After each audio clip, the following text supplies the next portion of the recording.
Mas, por outro lado, tem um ponto que a gente tem que chamar a atenção, né? Diferente de ataques aleatórios na natureza, muitos desses cientistas estavam inseridos em áreas estratégicas, né, sensíveis, e em projetos de alto nível e de pouquíssima transparência. Quando você vê o conjunto, né, não apenas os casos isolados, mas quando você enxerga o conjunto e principalmente as condições em que essas mortes ou desaparecimentos ocorreram, isso torna muito difícil a gente achar que é totalmente aleatório. Claro, é provável, como a gente falou aqui, que vai ter um caso aqui que é uma coincidência que apareceu ali no meio, né? Se você tem um universo de 20 mil pessoas, pessoas vão morrer ali. E pode ser que tenham maneiras semelhantes que isso aconteça, mas a probabilidade ainda assim, né, é pequena dentro de um universo de pessoas num grupo tão restrito como esse. E as condições em que esses desaparecimentos se davam, né? Como eu falei, tem 4 casos de pessoas que desapareceram e não deixaram nada. Na verdade, elas quiseram, em pelo menos 2, dá a impressão que elas queriam desaparecer.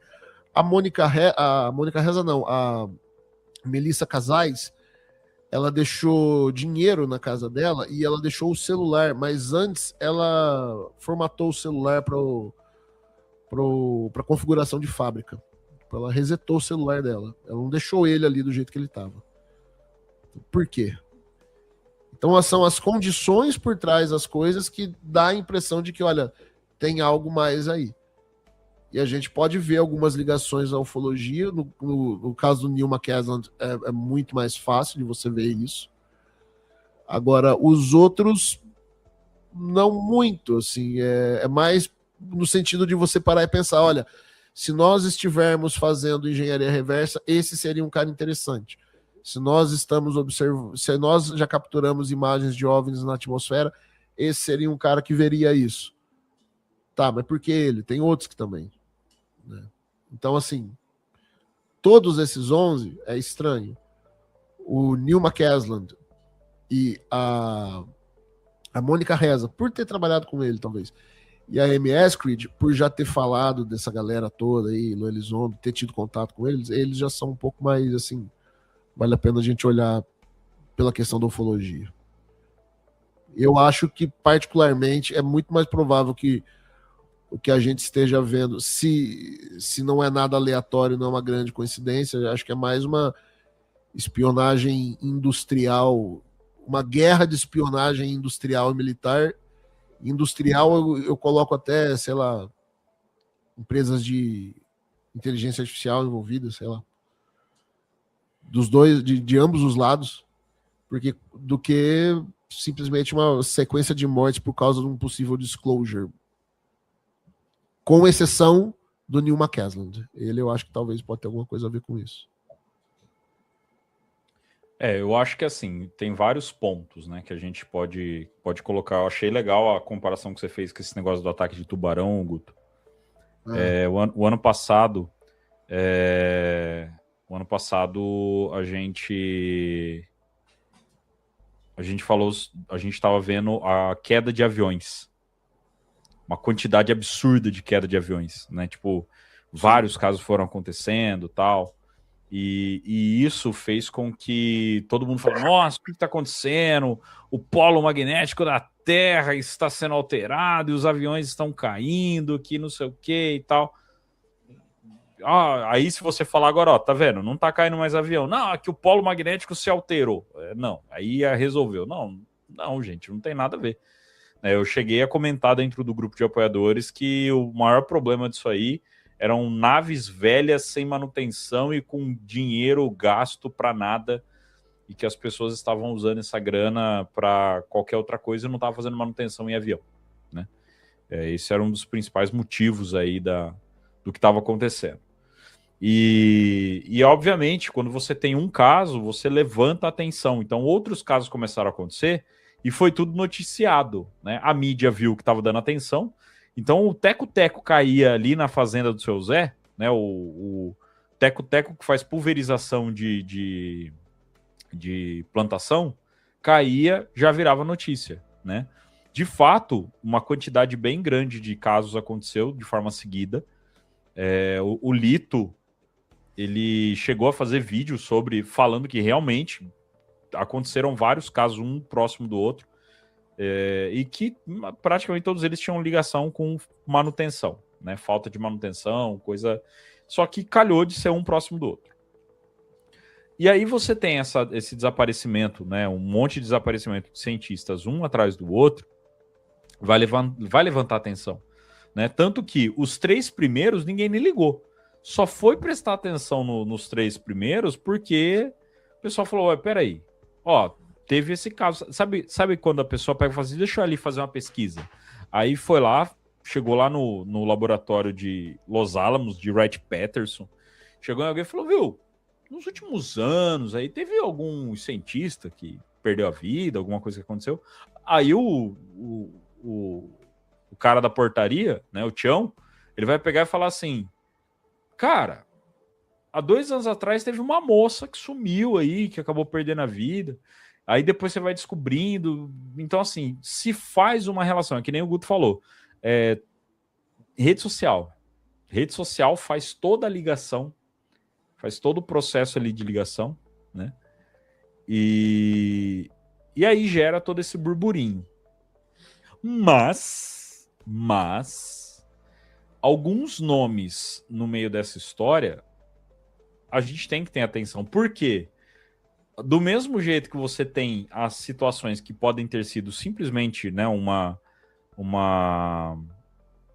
desaparecimento comum, né, uma morte comum, realmente, que nem um dos casos que a gente trouxe. Pô, o cara foi lá, divertiu o outro rapaz, e aí o cara foi lá e cometeu o homicídio. E foi uma discussão. E ponto. Né? A infeliz momento ali, e foi isso. Não tem nada com conspiração em cima disso aí. Só que esses vários acontecimentos podem ser utilizados como uma fumacinha ali para você encobrir, né, um deles, né, um que realmente tenha relação com algo do tipo. Então, talvez desses 11 casos, 1 ou 2 tenha relação com coisas, né, segredo, tal, do que todos. Né? Então, eu acho que os casos de desaparecimento que é a coisa mais intrigante, velho. Os homicídios, né, que aconteceram, tipo, na porta da casa dos caras, tal, eu também vejo que foi fatalidade mesmo, não foi nada nada mais assim, sério. Tem dois cientistas da NASA que morreram, né, depois da M. Escrid em 2022, 2 cientistas em 2023 e 2024. Que eles morreram e a NASA simplesmente não deu qual foi a causa da morte dos caras. Não se sabe do que eles morreram. Exatamente. Então, assim, não quer dizer que foi algo necessariamente, sabe, uma conspiração e tal. Mas se o cara tivesse morrido de uma... Sabe por que não fala? Né? Por que a morte dele não foi explicada? Então, os caras meio pedem para que crie uma conspiração também. A conspiração ela é boa para dar aquela apagada no assunto, né? Você ter um bando de Zé Ruela, tipo a gente aqui, falando sobre isso aí, né, num podcast de ufologia, cara, isso é ótimo. Isso é ótimo para chamar atenção, entendeu? Mas esse lance de cortina de fumaça, eu já tô perdido em quantas cortinas são, cara. Porque, tal coisa para esconder tal negócio. Aí faz aquilo. Aí fez outra coisa aqui que é para esconder. Aí no fim ele tá fazendo uma coisa para chamar atenção, desviar a atenção disso, mas isso aqui vira atenção. Aí tem que fazer outro para desviar a atenção disso. Aí fica num ciclo de coisa, velho. É uma bola de neve, cara. É uma bola de neve. É assim, a conspiração é aquele negócio, né? Tipo, tudo a gente vai arrumar história para falar, né? Que foi alguma coisa que tá envolvido ou que não. Uma coisa eu posso dizer, cara. Eu acho que, até vou usar o comentário aqui do Neb Sincero, que ele tá colocando aqui, é que ele cadê o primeiro comentário? Eu não entendi até agora, a ligação de tudo isso com ufologia. Não é mais lógico pensar em espionagem industrial? Sim, sim.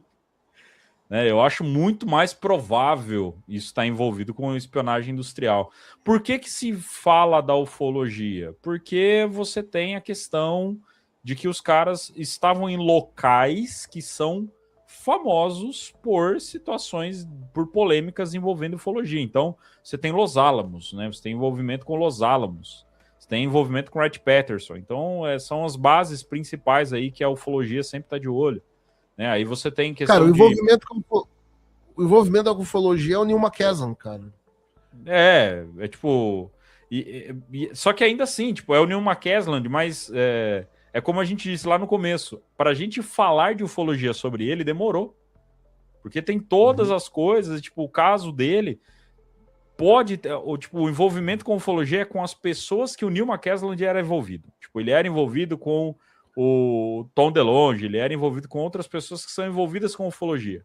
O Neil McKesson mesmo, a gente não tem evidência de que ele estava ali envolvido com as coisas de ufologia. Ele conhecia a galera, trocava uma ideia. É tipo o Sacani, tá ligado? O Sacani conhece a galera da ufologia. A gente afirmar que o Neil McKesson tinha relação com ufologia é a gente usar uma hipótese para justificar outra hipótese. Né? Não é uma coisa muito forte. Não é um argumento muito forte. Mas, por exemplo, a hipótese é materiais de Roswell foram para Wright Patterson.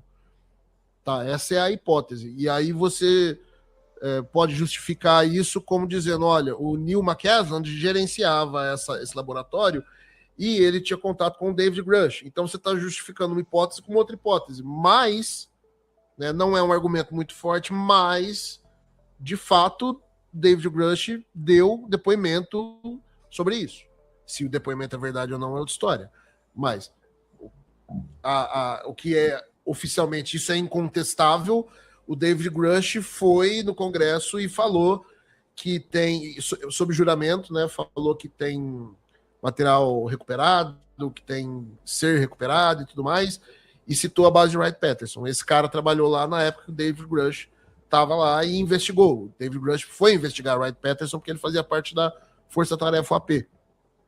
Então ele tentou entrevistar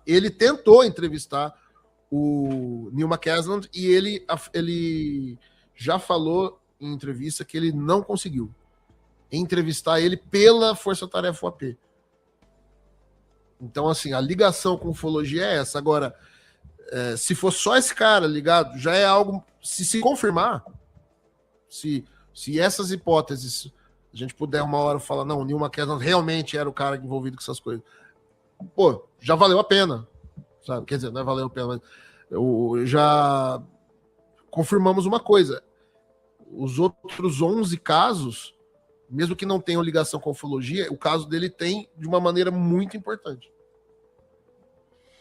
Exatamente. Bom, é basicamente isso, gente. Não tem muito mais o que avançar em cima disso aí. Eu acho que é ficar atento às notícias aí, mas é isso que a gente tinha para trazer, essa ligação entre eles, né? É uma atenção, chamou a atenção. É igual quando a gente fez a live sobre o 13 Atlas, né? O episódio sobre o 13 Atlas e tal. A gente falou sobre... para trazer o que a gente entendia sobre, né? E vocês sabem, quem ouve o nosso podcast sabe que a gente não é de ficar afirmando, né? Chegar aqui e falar, não, tem a ver com ufologia. Por mais que a raiz... Cadê a raiz, ó? A raiz querendo criar problema aqui para nós, ó. Olha lá. Né? Quer criar problema, quer criar confusão, né? Quer conspiração, é isso que ela quer.